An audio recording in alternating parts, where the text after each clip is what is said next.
Hello there. Good afternoon, everyone. We are getting back into the what is it? All skills tournament. We've had a little bit of a break, but now we're getting back to it. This is the top 16, and this is the first match of the top 16. We are here with Murray and Pharest. Um, they're about, I believe, a minute apart in their PBs. Do you have the exact number of their PBs? Yes, I believe Pharest was a 50-49 and Murray was a 51-46. Yeah, roughly about a minute. But hopefully we'll have a really good race.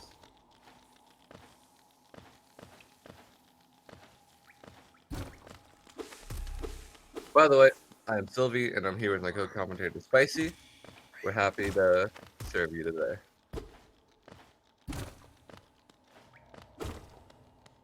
Yeah, it's exciting that we are finally making it to the top 16 double elimination bracket after what seems like a very long tournament. Started all the way back in the middle of February, and now here we are, hmm I mean, approaching the end. at least it wasn't as long as the Randa tournament. I wasn't really around for that, but I heard rumors. Yeah, I'm pretty sure that went on for like a year. Ugh, yikes.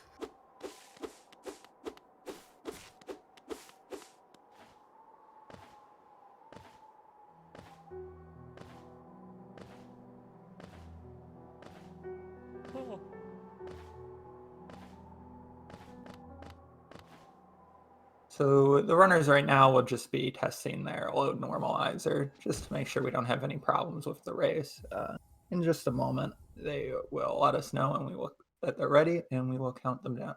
Alright.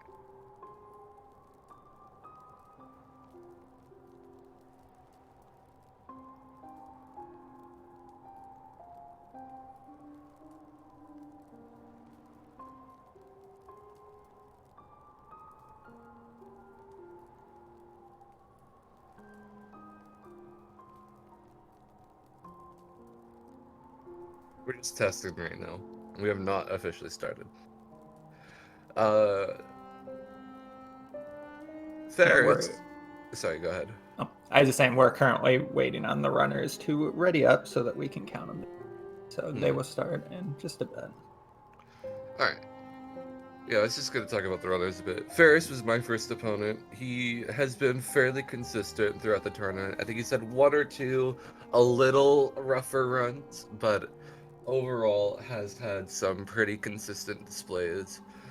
Murray has also been fairly consistent, maybe a little more consistent. I think Murray definitely gets the hours in for the practice. Definitely, he makes strats too, right? If I'm not mistaken. Yeah, I know recently Murray was the one who labbed out the devout kill with Great Slash. Mm, Uh, in Beast Den, which saves a little bit of time and some soul. yeah, that's very cool.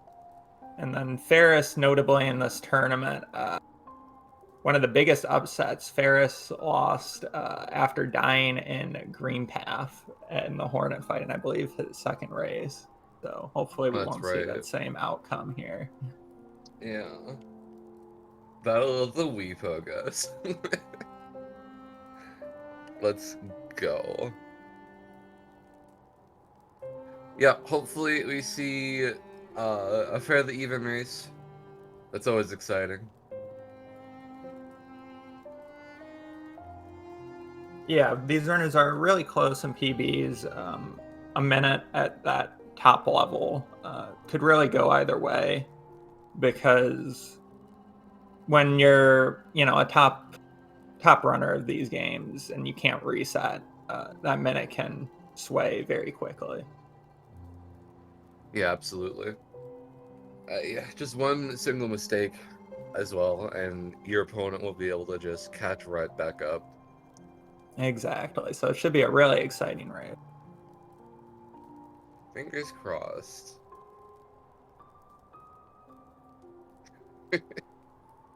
Spicy predicting a death to green path for Pharest, I see.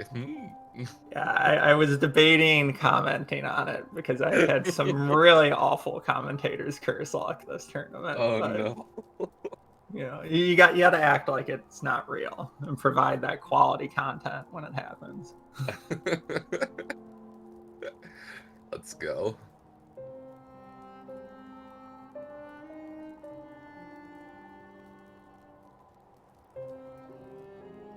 So Ferris was just getting a restart on his stream because he was experiencing some frame skips and all that sort of good stream quality stuff that you like. And he was trying to just get rid of that. So hopefully he'll be ready pretty soon. Muri actually also is not quite ready. Um, Seems like this is probably stuff we should figure out beforehand, but oh well.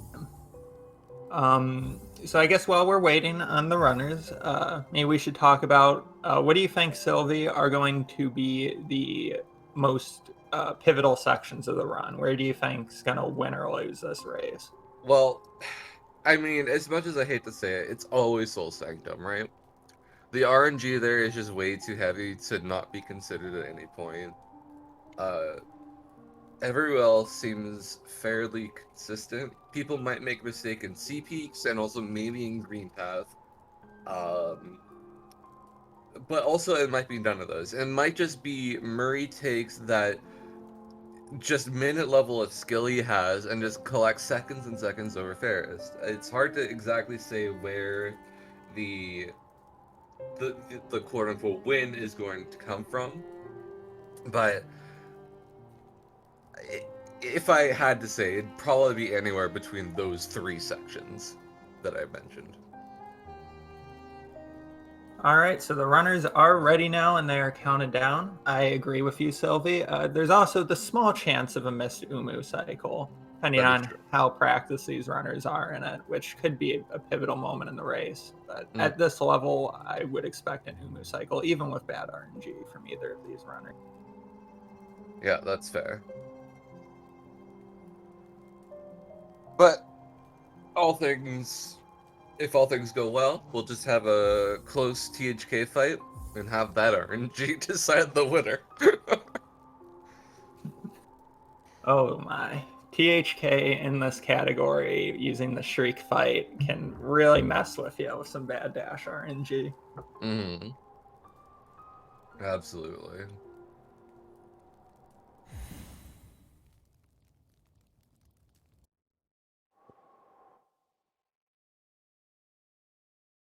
Alright.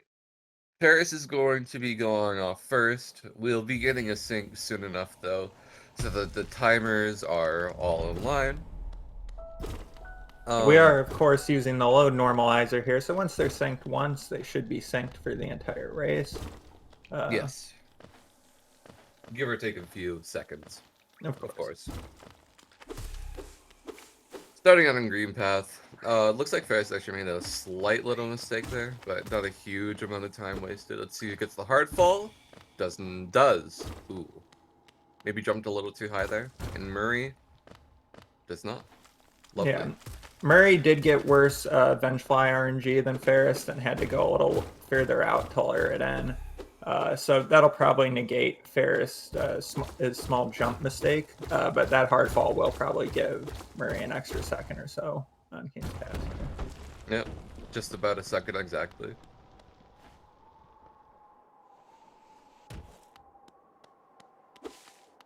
And here we are at the most exciting portion of the run, Dirtmouth. Yeah, I get this frame perfect jumping.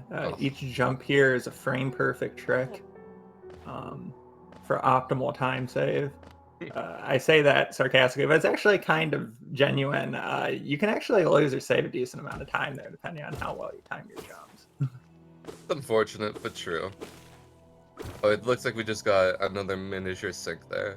Here we are at the Gruz Drop. Section RNG, you can take 0 to 3 hits. Muri goes the center route, and Ferris goes the right route. They both got hit once, but I think Muri may have saved just a slight bit more time because of a bit more optimal movement. Yeah, and Murray got hit before he really started falling, while Ferris Mhm. got hit out of a decent speed fall. So Murray definitely will save a bit on. And here we are at double spike. Murray going under platform and getting both, and same with Ferris, except Ferris went over plat. That's crazy. Yeah, great double spike kills from both the runners. Murray's only ahead by about 2 seconds right now. So it's anyone's game, but those 2 seconds at the start of the race with so little time save available is Mhm. very impressive on Murray's part. It really is. Yeah, I haven't seen any real significant mistakes from either runners yet. I think Ferris might have had a couple like misdirectional placements. However, other than that, it's been pretty dang consistent from both of them. Murray gets the statue pogo, and Ferris misses the statue pogo. It's going to cost him about another 40.45 seconds. Yeah. The statue pogo is a rather tough trick for how little time it saves, but that just shows the level of optimization we're getting in some of these categories that pretty much every runner's been going for it recently that I've Hmm. watched. I know for sure Wasabi Knight doesn't go for statue pogo. Not optimal. Boomer strats. Just gotta get a bit of bullying, and he's my best friend. So Seeing a really good false night from Murray and from Ferris. Both of them get good RNG off the fight. What they're looking not to have is false night jump away from them, and he jumped towards them for both runners. I actually only recently learned False Knight can actually like swing his hammer on the second attack he does. I thought he had to do 2 jumps immediately.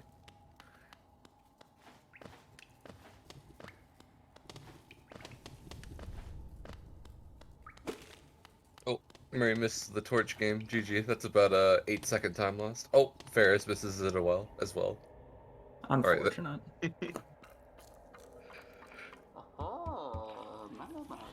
So coming up to VS here, it looks like Murray will have about 2 seconds on Ferris. Mostly because Ferris had the hard fall in Kane's Pass as well as a missed statue pogo. Mm-hmm.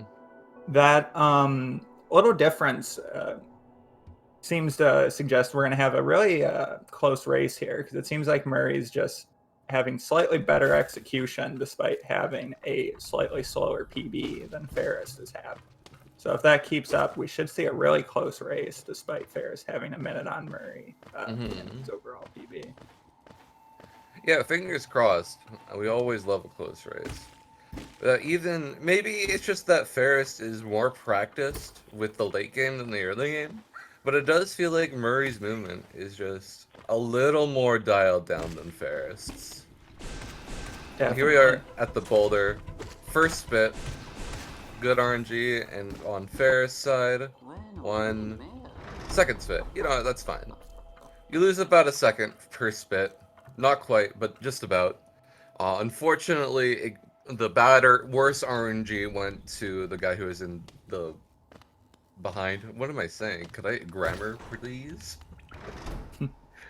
um, Yeah, I'm sure either runner's okay with a first or second spit boulder, though. mhm, What they're really hoping not to get is those 7 spit boulders that yeah, can just lose a ton of time, absolutely. put you behind unfairly. Tournament record, I believe, is an 11 spit boulder, but yeah, that's just too much. Murray seemingly having some crazy soul collection, being able to get the full without going out of his way at all. Ferris had to go in for the backup of the tick up there, unfortunately, to collect the soul he needs. Yeah, that should make Murray's green path a decent bit easier for him. He's going to have to take a lot less time to grabbing soul early on here. Hmm. Well, Murray looks like he missed the jump for the fireball skip. Um, Ferris, however, aces the fireball skip. That's going to give him back about 4 seconds, I believe. Yeah, it's 3 to 4, I think, depending on how good your movement is. So it should about even up the race here. Murray's going to be still a little bit ahead, but yeah, it'll be much closer than it has been. Oh yeah, it looked like Pharest actually had some jumping problems. Yeah. on his way up the green path. Second fireball skip. Muri gets it really well. And for the second on Pharest's end. Ooh, Oh no. doesn't get the turnaround. However, second try gets it perfect. Awesome. Now that will leave Pharest with not much soul coming into this room. He's either going to have to gather some from extra enemies that we don't normally get here, or grab it from the little moss creep before the fireball skip here. Oh, try to go for the 1. Didn't get the turnaround though. Misses the 2. Gonna try again. Oh, makes it with the 1 on the 3rd attempt. Gotta respect going for the 1 fireball. I know I won't ever. Yeah, no, definitely not. But yeah, if you can pull it out, it's definitely worth it than going around. Yeah, it's very precise. Seeing a nice Moss Knight from Muri there. Pretty clean. And we'll get the double and have 3 hits of soul going into this next room and save a bit of time. The Knight does not jump back for Pharest, however. Having to use all 3 hits of fireball. Soul. Jesus. Yeah, so missing that fireball doesn't lose too much time on the actual Moss Knight kill, but it does mean that the runners will lose probably about a second grabbing extra soul for the upcoming Moss Knights. Muri will get the bad Moss Knight RNG here, and we'll have to do this movement waiting for the one far away to come close. It looks like he might have missed the first fireball. Nope, manages to hit them all. Good, good. Yeah, he handled that well. Pharest will also get the bad RNG. Oh, that... I don't think that one hit, though. That first fireball. Yeah, that's not good. Yeah, and Pharest also missed one of the Geo Rocks, it looks like. Wait, really? Oh, man. Yeah. At least a couple hits on it. So Pharest is looking rather low on Geo here. Usually you want to be at about 300, maybe a bit more, ideally. He's not in an awful position. He'll probably be okay, but it will be something I'll have to consider as the run goes on. That was a really clean fight from Muri. There's a couple strategies for Hornet. One of them involving bullying them in the corner, and the other one getting doubles on Hornet. Looks like Pharest is going for the corner bully. Actually, that was a crazy quick fight from Pharest. Yeah, and at one mask, no less, I did almost commentator's curse with the green path death. A little scary, but actually that Hornet fight might save Pharest a fair bit of time. Like, I'm thinking 5 seconds maybe. Oh, even more. Oh no, never mind. I lied. Yeah, so Pharest is currently 15 seconds behind after green path. I'm trolling. Don't worry about it. Here you are coming to the next split. Mantis Claw. For that we have to traverse down through green path. Not a whole lot to comment on for right now, but at the end there'll be a couple good skips. However, this movement I always find to be very satisfying watching runners do it, especially higher level ones. Yeah, look at that. Just weaving through the platforms. Yeah, coming up, runners will either go top or bottom route here. Top route saves a bit extra soul, but the bottom route saves a bit of time. So we see Muri take top route, and we'll see if he puts that soul to good use going on. While Pharest goes bottom route.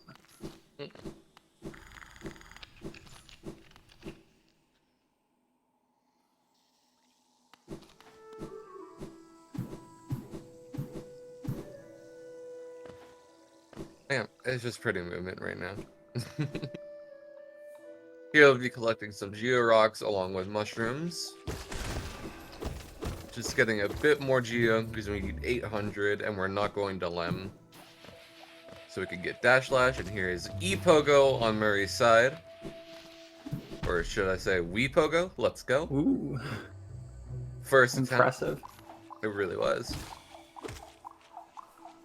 The Wii Pogo, Muri just demonstrated being a bit of a swag strat. Technically optimal, but very difficult. Muri messes up the Mantis Pogo here. Oh no. Oh, this might give Ferris time to catch up. Yeah, manages to save it at the big Ooh. mantis, but we still lose a decent amount of time there. It won't be Yeah. enough for Ferris to catch up entirely, but it will bring it down to, looks like, a couple seconds. That all of a sudden this race got interesting again. That's what we're saying. Just like one mess up and the other runner will just catch right back up. That's the level we're at right now.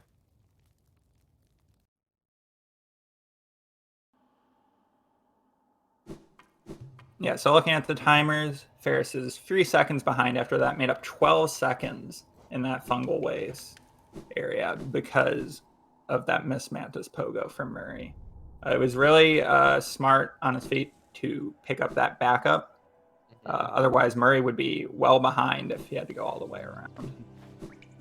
I looked away for a second, but it looked like, did Murray get some cling storage there? I didn't. Maybe I'm just tripping, but it kind of looked like it did.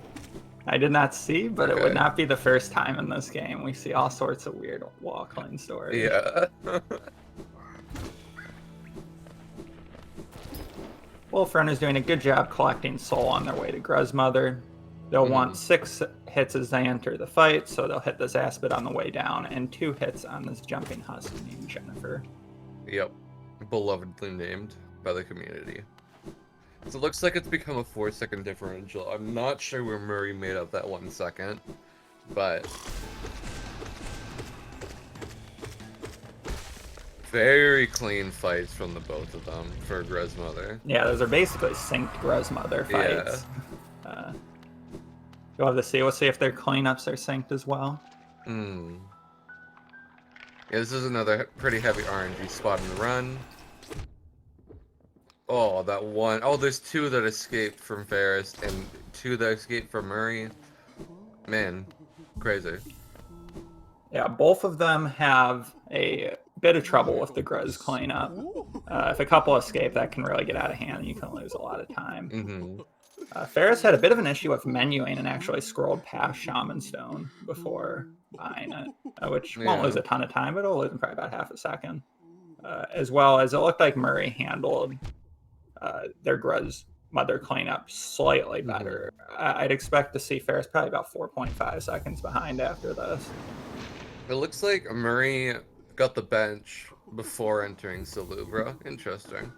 Yeah, so we won't see a good comparison of where they're at until they enter Blue here, really, because of the bench differences.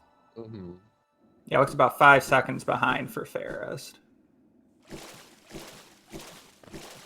Really close race, though, going into Blue Lake. Absolutely. And here we are at the hardest movement tech of the game, Blue Lake jump skip. Yeah, Murray's Blue Lake actually looked a little bit faster. They had some lower jumps, or he had some lower jumps. It's optimally, you're going to jump and dash as soon as possible above the water and keep doing that. You don't lose or gain a ton of time based on how well you do it, but you can save a few frames. Those precious sweet frames. Both of them get a good wall climb storage off of that elevator. Nice. Looking at the Geo, Murray has about 20 more than Pharest, which is about where you want to be. Pharest, again, is looking rather low on Geo in this race. Might have to make up a bit more Geo somewhere. I'm not sure where he plans on doing that, if he even realizes that he needs to do that. Yeah, 239 Geo. I'd assume he probably looked here when he sat down at this bench. I know I always do on my way into King Station. And that's low, but it is manageable. You can theoretically get it without losing really much time, but if they get bad geo spreads or just miss a bit, they could be in a lot of trouble. You're a gorgeous husk. Very difficult boss, if you ask me.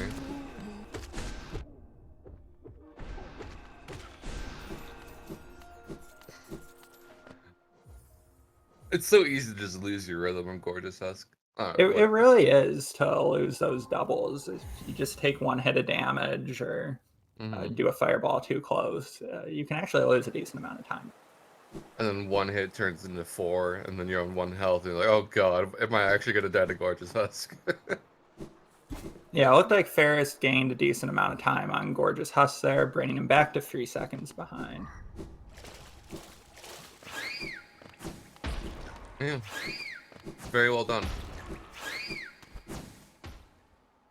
Yeah, now we'll get the opportunity to see if that geo differential plays into it.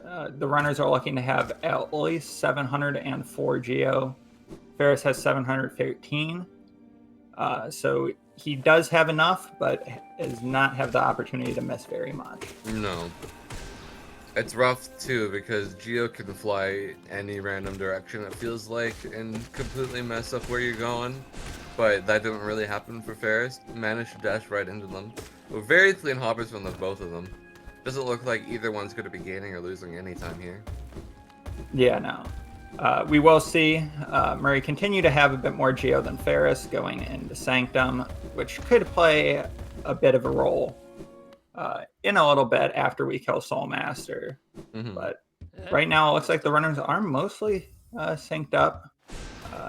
Muri accidentally miscues the dash slash by, and that would, well, just about exactly sync up the runners, it looks like. Dang.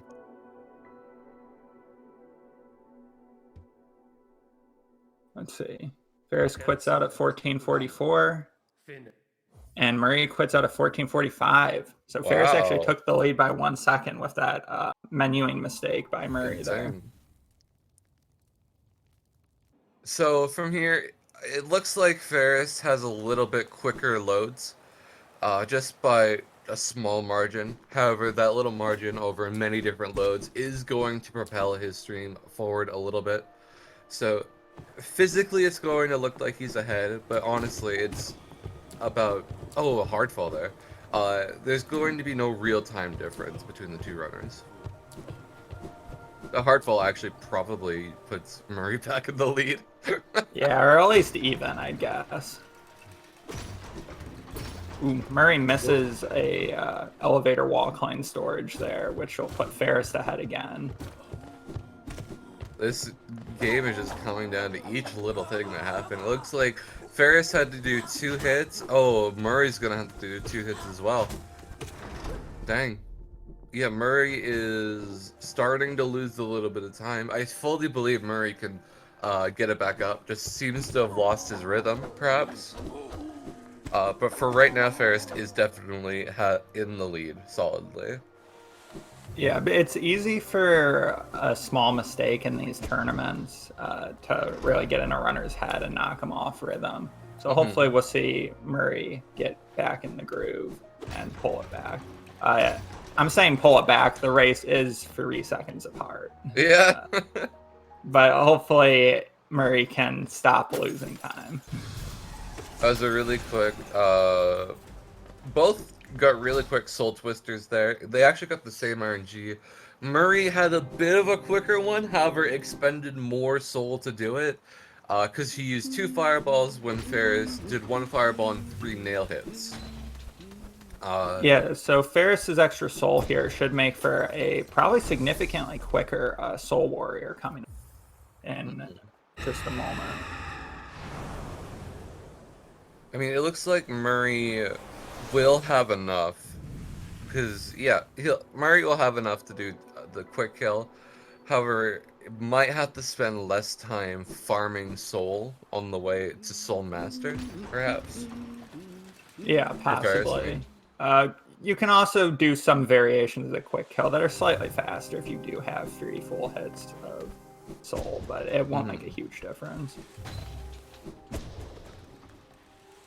And here's Soul Master. Looks like Pharest just decided to do 3 fireballs. Looked like one of them didn't double. Same with Muri. I missed that fireball too. Had to cast another one. Yeah, really unfortunate for Muri. That's going to lose him probably about 5 seconds over Pharest, comparing the 2 fights.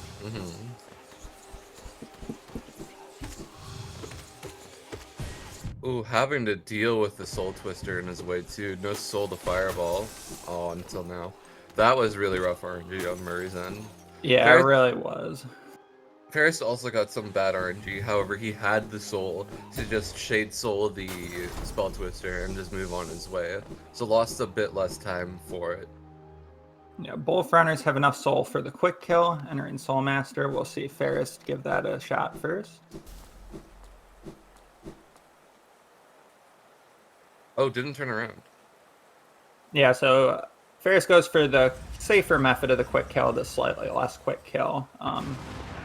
And with really solid RNG after, it will have a rather quick Soul Master fight. Yeah. Murray nails the optimal quick kill strategy, but has kind of bad RNG. He will go into the second phase with more soul, but elects to heal instead. Interesting. That's one of those decisions where if a runner was doing like a reset, just normal run, I'd expect to see him use that soul for a quicker Soul Master kill. But here he's going to be healing just to make sure he stays in the race. Yeah, I mean, I'd almost expect someone at Murray's level to be able to handle second phase Soul Master at 3 mass very well. He didn't even take a single hit, and is even choosing to heal up to full. Well, no, the heal here is perfectly acceptable because you get your soul refill when collecting D-Dark or Desolate Dive. Sorry. Yeah, we saw clean Soul Masters from both runners there. It'll be tough to see who's ahead. They're both very close still after the RNG segment that is Soul Sanctum. Yeah, I'm just thinking 3 Shade Souls is probably quicker than 6 nail hits and 2 Shade Souls. But, I'm not a top runner, so I guess I shouldn't comment. Yeah, it looks like Pharest is about a room ahead heading out of Soul Sanctum. Probably about 7 or 8 seconds. 7 seconds according to Rixian leaving Desolate Dive. Shout out to Rixian in the chat for keeping our times for us. Makes our job as commentators a lot easier. Absolutely, shoutouts. Rixian, the man.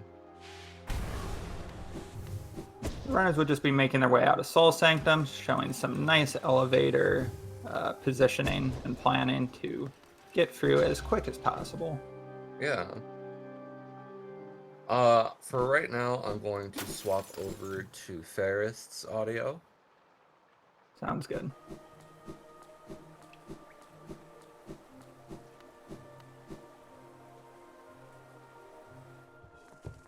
Pharest has pulled ahead here, which I believe Pharest is known for having a better late game than early game.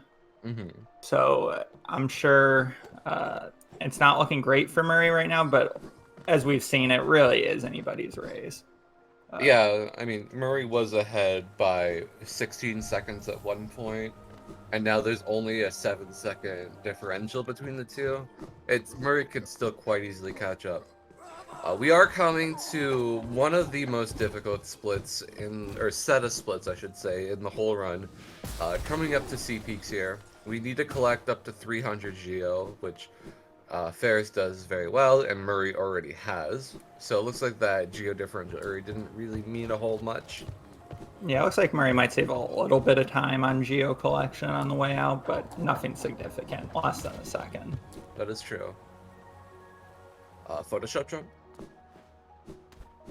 Ooh, let's go. That's such a hard trick to do. It is. It is a frame perfect coyote jump. We do have a decent setup for it, but it is still easily missable. Now we're just calling the stag to bring us back to Dirtmouth. We're going to be heading our way to Crystal Peaks. I heard there was a time in All Skills history where runners would buy the Crossroads stag and just never go do it. Yeah, there was, but I guess it was ended up routed out because the Crossroads stag does not save a ton of time, and since we need so much Geo early on, it is actually faster to just skip the Geo collection and dash over to Peaks. It's unfortunately a very long and boring segment of dash spam. Yeah. Dash, hit the dudes, dash, hit the dudes, dash, dash, dash, dash. But anyway, we're through that now. We're gonna say hello to Mila, and then goodbye to Mila as we pass by.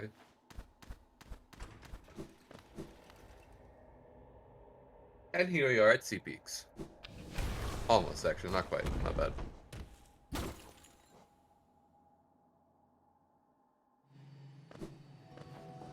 But yeah, Ferris' movement has improved quite significantly from his early game. Yeah, Ferris' movement was definitely looking really rough in the early game, but it's looking extremely clean now. Oh, Pogax? Oh no, Mrs. Pogax. Looks like the miner threw a little late, maybe? Yeah. Miner was just too far forward, it looked like, and the Pogax was too low. But Muri did get the Pogax, putting him in the lead again by, it looks like, 5 seconds. That's really rough RNG for Pharest. Yeah, it's unfortunate. It looks like he's on some. It's fortunate for us in that we keep a very close race as we continue on. Ooh, Pharest is getting some bad cycles. I wonder if that Pogax really shook him a bit. It definitely could have. Peaks is a rather precise movement focus area, and if you're just out of rhythm, it's really easy to get shook here. Mm-hmm. Oh, Muri having a hard fall there, not remembering when best to trudge up the dash lash there for the storage. Yeah, it looks like there's about 9 seconds difference between the runners going into the Crystal Heart room. Coming up, runners will either do a damage or a damageless cycle. I'd expect Muri to do the damage cycle, since Muri is at 5 masks, now 4 masks. And Pharest will go for damageless. The damageless loses, I think, about 0.3 seconds. But, you know, the masks are very important here, as they need 2 masks going into Crystallized Mound. Underplat Woo. Yes, underplat from both runners. Love to see it.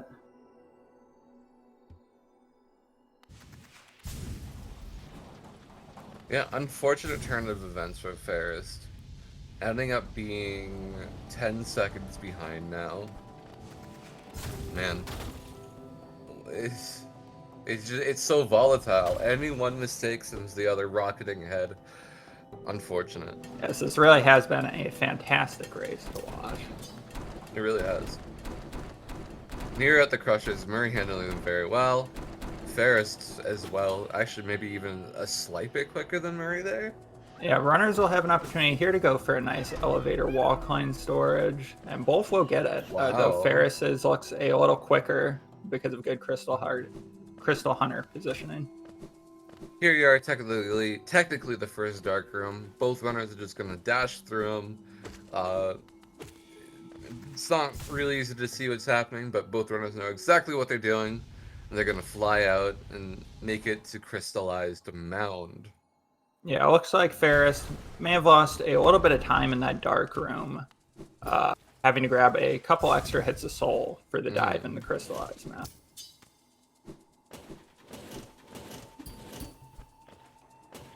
Pharest going for a trick that saves him about a second. Yeah, that spike pogo is really tough, actually. It's fairly precise because the hitboxes kind of jut out, so there's a very small window where you can pogo and not pogo straight into the top of spikes. Pharest unfortunately missed the C-dash there. I think that costed him about a second. So back to being 10 seconds, unfortunately. Yeah. Oh, it is nice to see both runners safely make it through the Crystal Peaks set of splits here and keep the run close. 10 seconds, 25 minutes in is awesome for really our is. race viewership here. Yeah, it's crazy close. Been a lot of fun to watch and commentate so far, and hopefully it'll stay that way. Yeah. I mean, again, one little slip for Murray will put Pharest in the lead again. It's just how close the race is right now. It's just been back and forth all race. It really has been. Holy cow. Do you know if there's a difference between dropping off left and right side platform? Or is it just like, I'm individual? Yeah, I believe there's no difference. You can dive off that platform. No, Pharest falls. That'll lose him about 7 seconds to Murray. Solidifying Murray's lead a bit more. Oh, that's so rough. How did that even happen, honestly? Yeah, it looked like it was just a missed dash. Mm. Just dashed too far and just barely slid past the platform before setting up the C dash. Do see an underplat from both runners, even after a fallen dream plats.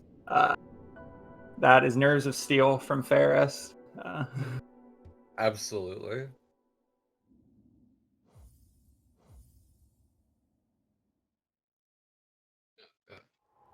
Sorry.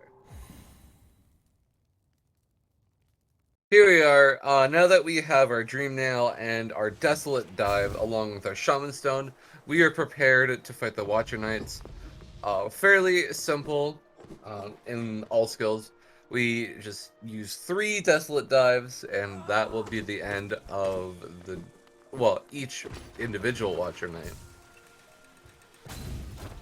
Yeah, so what runners will be looking at during this fight is Watcher Knight attack RNG. What they want is for the Knights to stand still and swing at them, or bounce is the second best, and the worst is that they roll away. If they get either rolls or bounces, it could take extra D-Darks or nail swings for them to kill the Watcher Knights. We're going to see right here. Yeah. Had to do an extra fireball, it looked like there, but cleaned it up very well. Murray's end. Pharest having some pretty good RNG, actually. Able to clean them up fairly well. Yeah, gets one bounce, but handles it well. Murray's getting an unfortunate roll, but handles it well with 2 Shade Souls to finish the fight.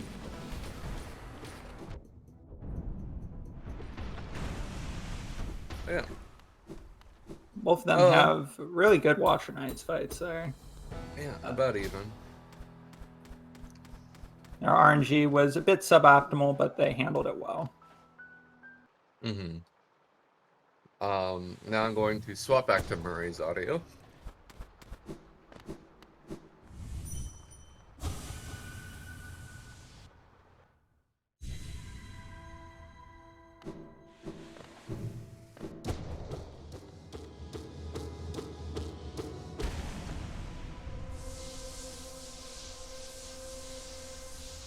And here we are, sucking up the solar of our first dreamer, Lurian. We need 2 more of these. Yeah, and Ponexy and the Dreamer, they're 18 seconds apart. So we saw Pharest pick up 1 second in the Watchers fight, it looks like.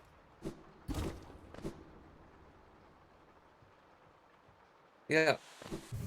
Nothing really significant. Actually, that's not true. 1 second is very significant in this race. Looks like Murray missed a fair bit of Geo there from the Watcher Knight's chest. Yeah, Murray missed about 70 Geo, which is enough to cause problems. Interesting. We'll probably have to see him either really try and make sure he gets as much Geo as possible from enemies for the rest of the run, or either hit a Geo Rock in Geo Rock and Beast Den. That's a bit of a backup.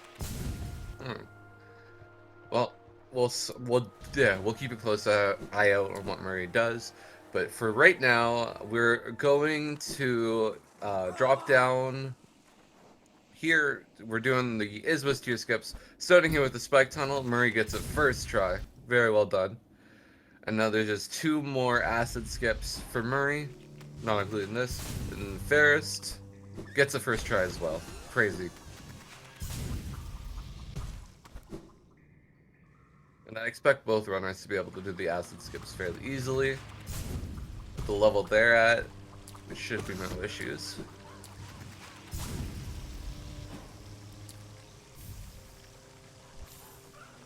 Yeah, there we go. Very well done from both runners.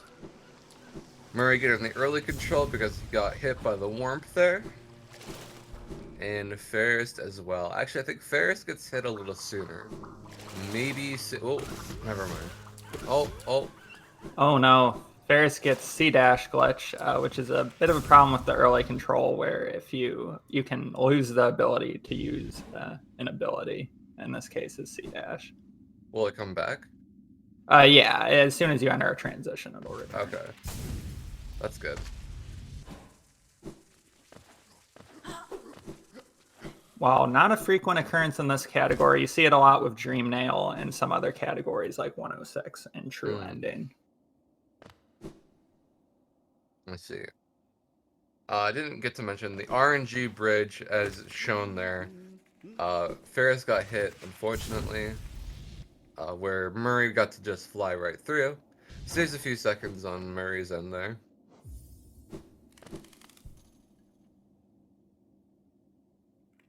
Yeah, and that's an unfortunate bit of RNG. The runners really don't have much control over. They do have the opportunity to cancel their C dash and avoid getting hit, but it still loses a decent amount of time to just being able to C dash through. Yeah. Speaking of RNG, we're coming up to the Maulerk room here. Very cycle and RNG heavy portion of the run. I think there's a few places, or like at least two, I believe, where you're forced to take damage.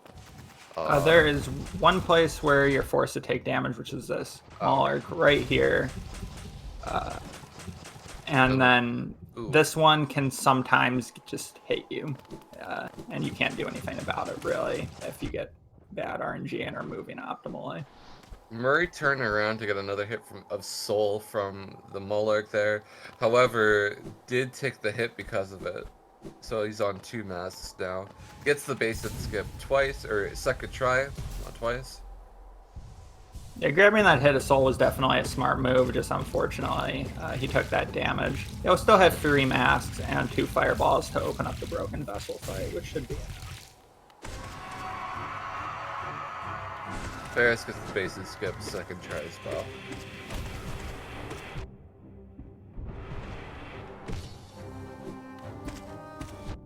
So I did a bit of calculations with Broken Vessel. If you get the 2 doubles at the start of the fight, it's only 4 D-darts from there until you end them. Ooh. Or if you know how you could replace you can replace the D-Dark with a double hit. Very good fights from both of them, though. Yeah, Muri ending at just 1 mask. Very good that he took that heal before starting the fight. Absolutely. Yeah, I was gonna say that was a really pog fight from Pharest. Yeah, Pharest's Broken Vessel was extremely clean. I'd expect to see a little bit of time save there. No, we see Pharest +2 out of Broken Vessel, but that's likely because of the bad RNG in the C dash room. Yes. Pharest is currently 22 seconds behind Muri. We are coming up to what now is considered by most runners to be the most difficult part of the whole run. The boss, Hornet 2. Most runners, when starting out, feel a little underprepared for Hornet. Not having any nail upgrades, only having, Shade Soul and Desolate Die with Shaman Stone. However, there are some very efficient ways to deal with Hornet 2, and I am fairly confident both of these runners are going to be able to handle it very well. Yeah, ideally we will fight Hornet 2 mostly with Shade Soul, getting double hits with as many as possible. We will see some use of Descending Dark when she does the Nail Frill attack. But that's only really optimal in cases where the runners both have a decent amount of soul. Just they have a decent amount of soul. I don't know why I said both.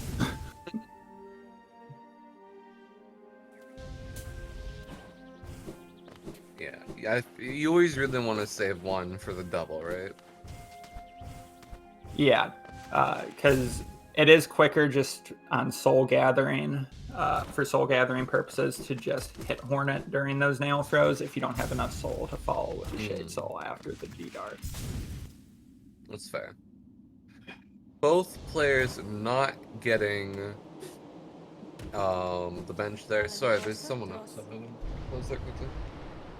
Yeah, I wouldn't expect either of these runners to go for a bench, especially in a race this close. We're going to see Muri open up his Hornet fight in a very aggressive start to the fight, but starting with a couple doubles, which is very good. Another double right there, and a perfectly timed stagger.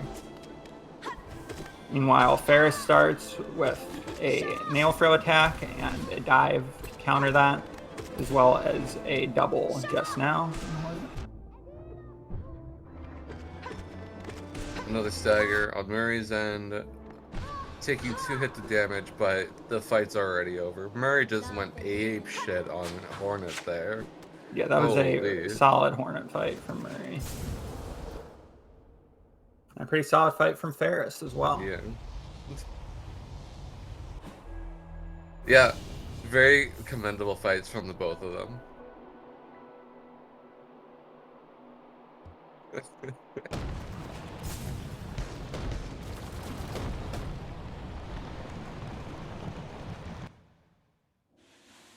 Looks like Pharest gained 2 seconds, leaving Hornet 2 there. So it is now a 20-second race with Muri in the lead. So this is anyone's game, really. Though at this point, Pharest is really going to need to start making up time. Yeah, definitely. From this point on, well, that's not true. I was going to say there's no real heavy RNG until the final boss, but there is Umu coming up, which can give extra attacks. And depending on which attacks it gives, you can also save or lose time that way. So we're coming up to that after, though. We're coming to that after we go to Cyclone Slash here. There won't be a huge amount of time save or loss coming in this split, but I'm sure you see some nice movement regardless. Yeah, this split will just be the runners doing their best to do as optimal as movement as possible on their way into Howling Cliffs. The only real time saver loss will be on just movement errors, and that will be small. I don't know, at least 5 seconds.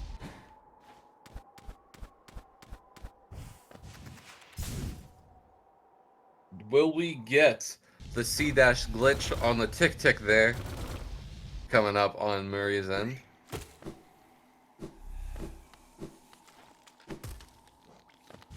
Yeah, unfortunately, there is a chance for whenever C-dashing through an enemy, for that enemy to just hit you, even though it's supposed to die.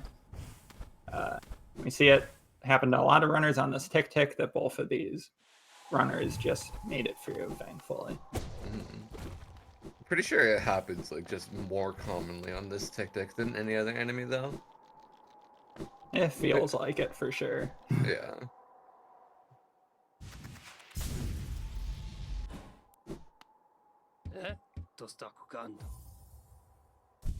Yep, both runners getting pretty consistent, pretty good Cyclone Slash split. Seems like Pharest's movement overall was slightly better than Muri's, and that Pharest managed to gain a bit of time on this split. We'll see the time. Pharest gained 1 second, and it is now a 19-second race. If Pharest can continue to gain time just a couple seconds, 1 or 2 seconds at a time like that, this is going to be a very close race going into HK. Yeah. I mean, gosh. 19 seconds is just so almost unquantifiable between skill, if that makes sense. It's just so even right now that it's hard to really say who's going to win. Definitely. Especially with how back and forth it has been throughout this whole race. Pharest can absolutely make up the time coming up.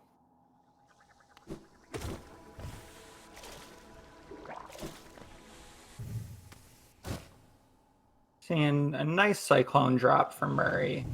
Cyclone drops use the cyclone slashes ability to uncap your fall speed, similar to how inventory drops do. To do it without resetting your fall speed. When you open your inventory, it'll set your fall speed back to 0 before you fall infinitely. With the cyclone drop, it will just go from whatever speed you're currently at. Yeah. Pharest had a quite interesting drop going through Fungal Canyon. I actually didn't see Fungal Canyon, Fog Canyon.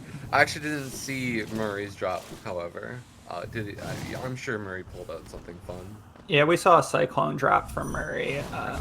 Notably, one of those runners who really makes good use of his nail arts, as a lot of these top runners do. Pharest landed on the right platform at first, not spawning Umu right away. That's gonna cost him some time. Yeah, that's unfortunate. I'm not. Murray's going for a different setup than what I'm used to. Yeah, but it looks like Umu is in the right position for a one cycle, and he will get it. Gets it. Nice. And Pharest is gonna.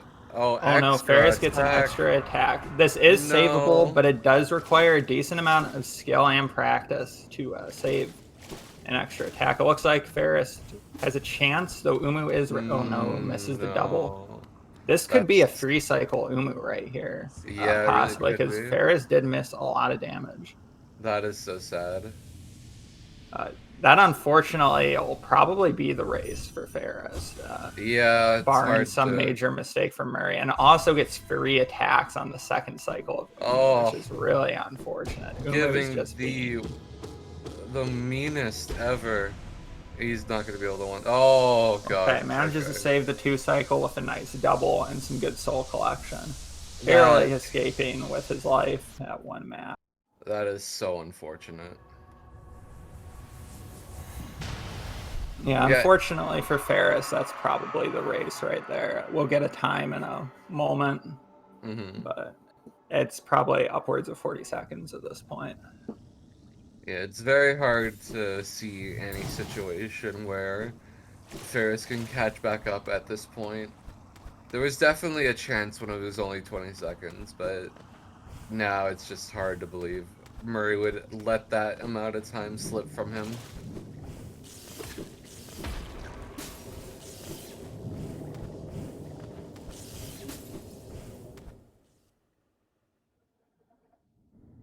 $35 seconds. Or no, 54 seconds. Yeah, it was plus 35 seconds on that Umu. Very unfortunate for Pharest. Oh, man. Yeah. 2 extra attacks and a whole extra cycle. That's just not fair. Oh, man.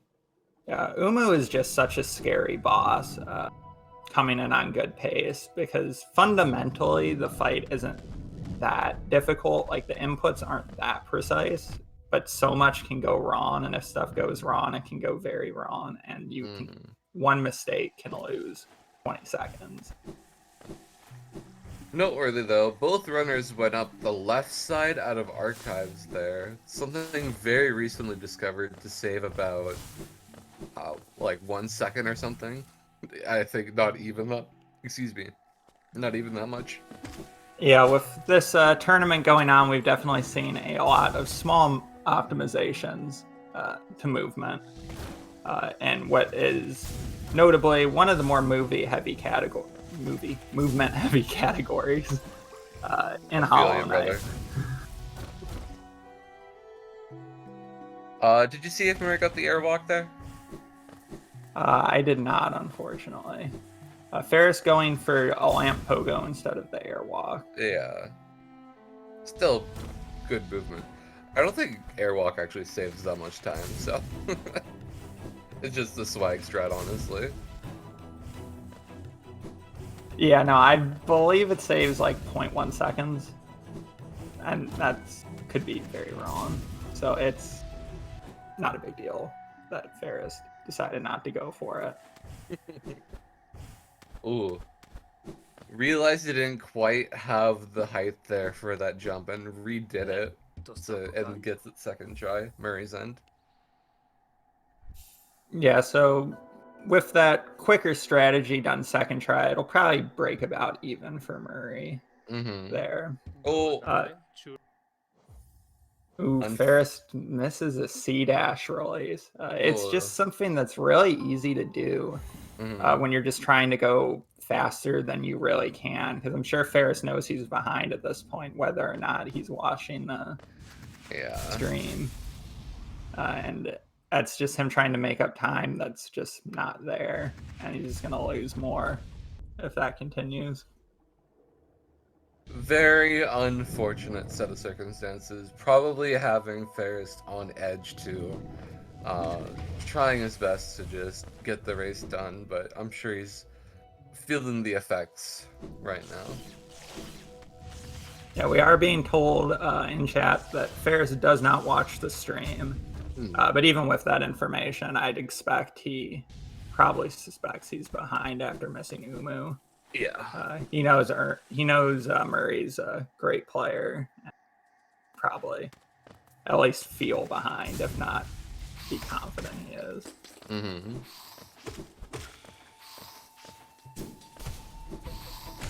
Here we are at the Squid Arena. There's a couple different ways to deal with this. Murray going the Shade Soul route, which is pretty quick. Maybe Murray collects some Geo here, because he did miss quite a bit from the Watch Nice chest. Yeah, so Murray's going to have 250 Geo exiting Beast Den. Since Murray does go for the Great Slash Devout kill on the way out, as well as I believe on the way in, he will get 80 from that, so he should be okay.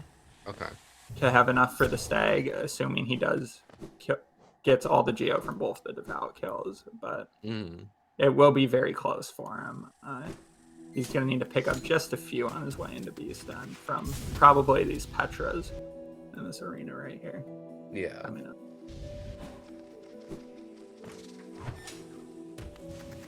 Are we going to get the third underplat of the run?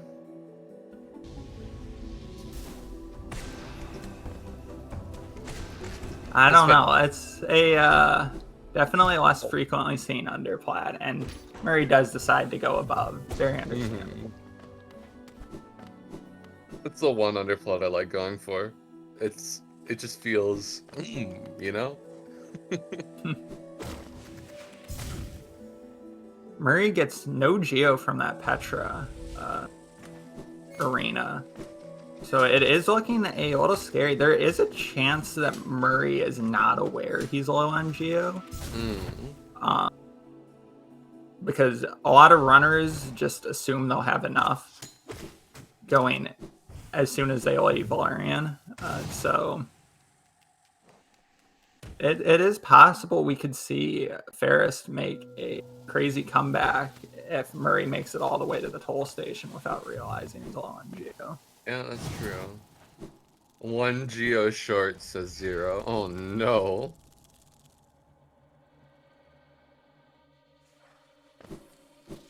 Well, we'll be watching in anticipation. Did you happen to notice if Pharest did the underplat? I did not, unfortunately. Man, we're tripping. We're slacking.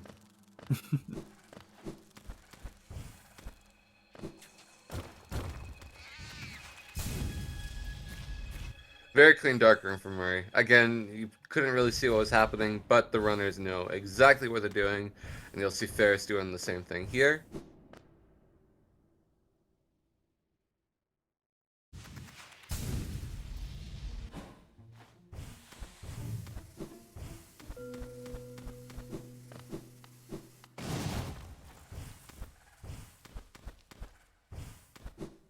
If Murray doesn't realize he's low on Geo here, his best bet will be either an enemy or a Geo Rock in B's Den.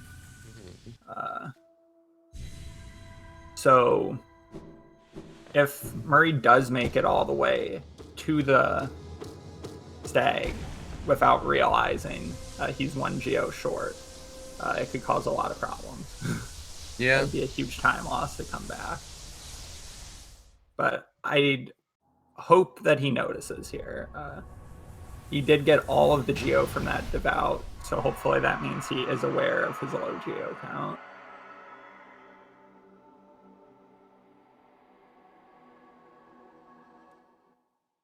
I'm honestly just biting my nails right now. I'm actually so curious what's gonna happen.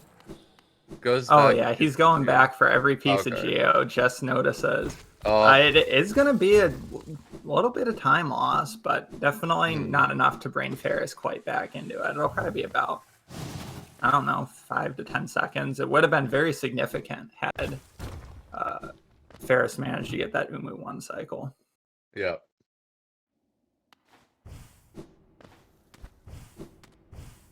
Ooh.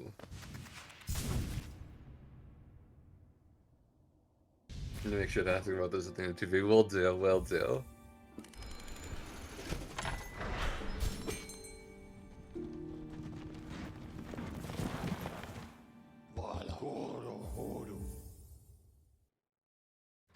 We are coming up to the final section of the run, closing out very strongly for both runners.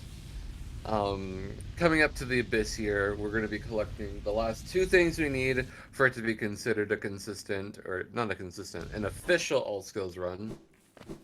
Shade Soul, and finally Howling Wraiths. Abyssal Shriek. Thank you. I always mix those up. I don't know why, but thank you. Looks like Pharest saved about 8 seconds.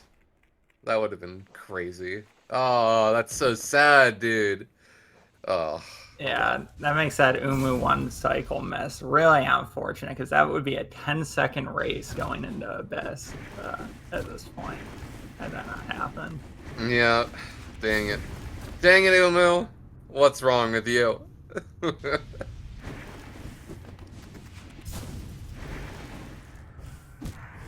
Here, Muri is at the sibling climb. Gets 1 hit there. Goes to the underplat. Woo. I think there's 5 underplats in this run, technically. One of them in deepness is a bit scary, but... Yeah, there's a good few of them. Mm-hmm. That's for sure.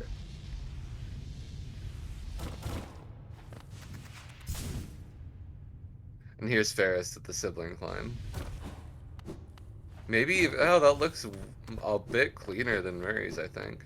Yeah, Pharest, unfortunately, hitting 2 siblings. Definitely would have been faster had he not hit the second sibling. It's probably about the same, given that now.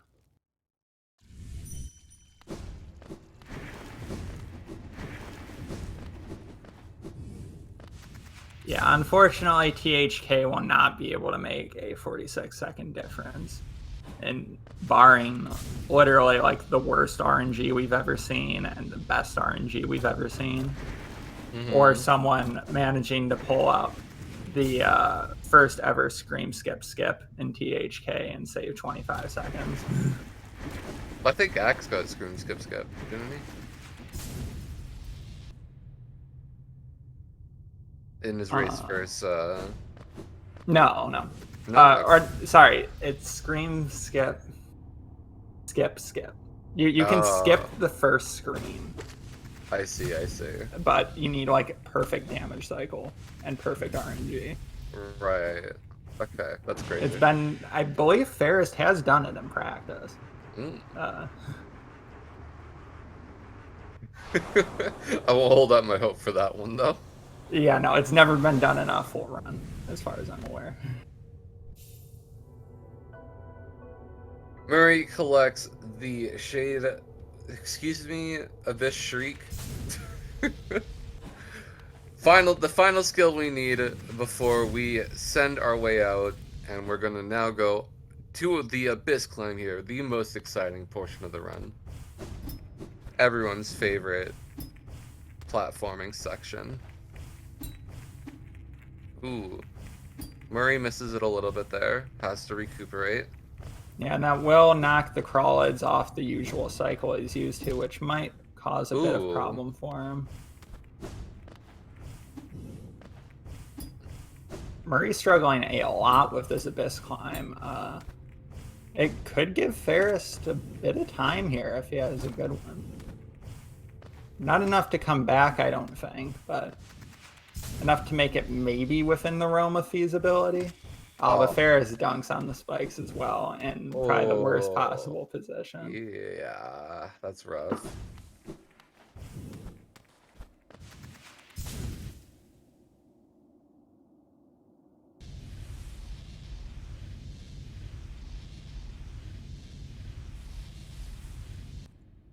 Oh, it just feels so bad. Like, I feel so bad for Pharest. That Umu just... Oh, whoa. Whoa. That was cool.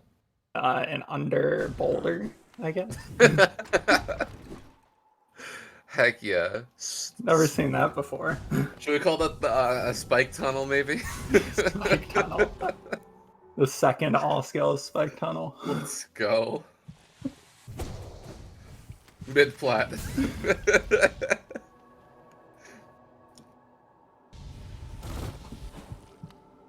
Here, Muri's coming up to the Hollow Knight.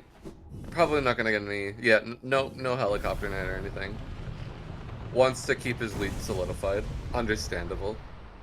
Yeah, there is a 51 seconds difference between the runners exiting the Abyss, which means this run is essentially over, barring a death from Muri and THK, which is very unlikely.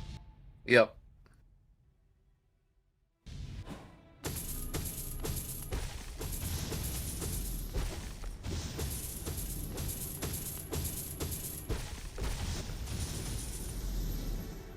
No Cyclone strats.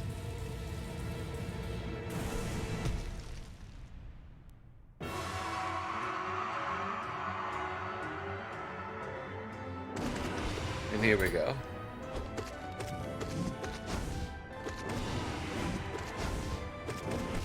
THK is being rather mean to Muri, DPS-wise, but is not doing any damage to him.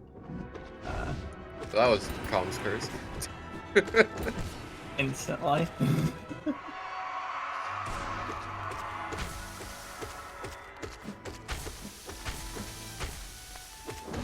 Doesn't need to heal up there.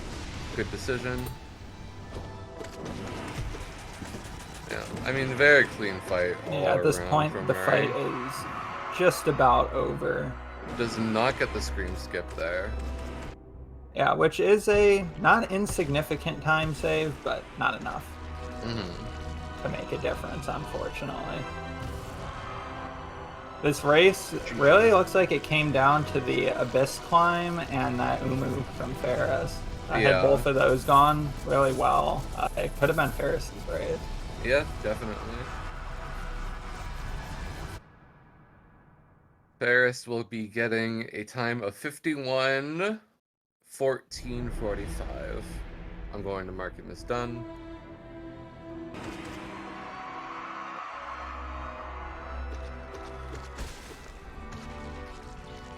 Just as Pharest will finish up with a 52:02, it looks like.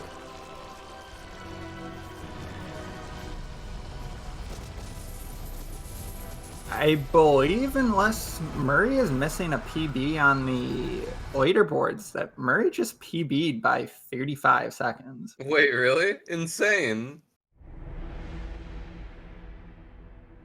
I'm going to double check that, but... Or no, wait, Muri has a 50, doesn't he? Maybe it's not on the leaderboards. Muri has a 51:46 on the leaderboards. Oh, okay. Oh, 50-38 is Murray's real PB. So we did not see a top 16 race PB, unfortunately, but still a fantastic race from Murray. Oh, yeah. Holy. That was insane.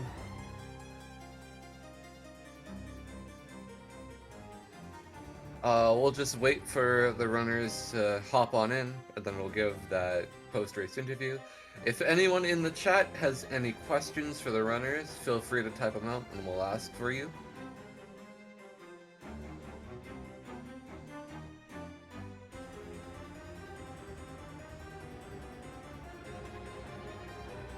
We're just waiting on Pharest right now. I believe Pharest will come in for interview. Yeah, okay. Yeah, okay, so Murray can hop on up whenever he's ready.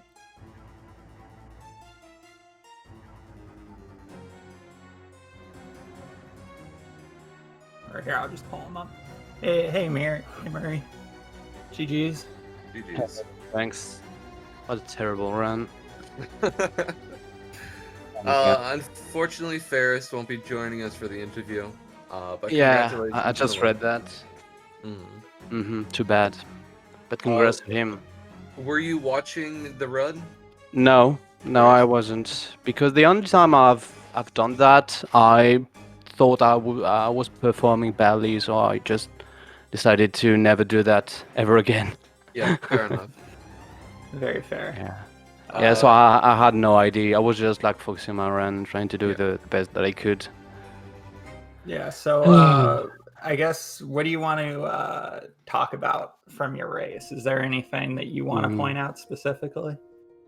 I don't know. There are many things to say. Like missing Mantis Pogo was solely because of the nerves, I think.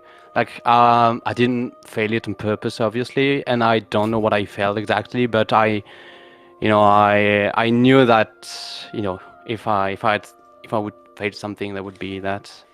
So yeah, that was unfortunate because otherwise my early game was pretty good, and but what was the most solid was my middle game, like from Desolate Dive to Lurien, I lost 10 seconds to my sum of best. Even to Ancient Basin, I lost 12 seconds to my sum of best, which is like crazy. And that I think that segment was really solid from me. Probably the most solid segment. Yeah. And then I just want to let you know the race was incredibly close. I'm used to it. I'm joking. I believe that's fair enough. 3 or 4 times, I believe, you and Pharest swapped the lead. Mantis Pogo, you were ahead and then got behind, and then I forgot where exactly. Somewhere in the mid game, you got ahead again. Unfortunately, Pharest's Umu fight gave him an extra attack, and he had to do a 2-cycle, and gave him an extra attack in the second cycle. So, unfortunately, that was the nail in the coffin for your lead. I see. I was happy about the Umu fight. I was a little bit scared because like I got hit by the last attack, which was a fast one, and so yeah, I was a little bit shaky. But once I got it, I was like, okay, at least that did it. And then the end, my late game wasn't that. I think it was like solid. It was not great. It was not insanely good, but it was solid enough to keep the lead. My biggest mistake was miscounting the geo. I mean, I never had to count the geos, but when I saw the geo count at Hera, I was like, how much is the devout? And when I saw that the devout is 43 and I needed 44 geos to get the stag, I was as happy as you think I could be. Yeah, we had that figured out right as you were leaving Queen's Gardens, and we were like, oh, what is Murray gonna do? Yeah. I should have. Yeah, if I noticed earlier, I would have gotten some geos from the Mantis, from the Petras. Yeah. In the arena in Queen's Garden, but I didn't notice. I was not focused just when I arrived at Hera. And to be honest, I could even have like forgotten. It was just pure luck that I saw my geo count and I thought to myself, "Ooh, that looks low. I need to pay attention." Like if I didn't, I probably would have lost the race.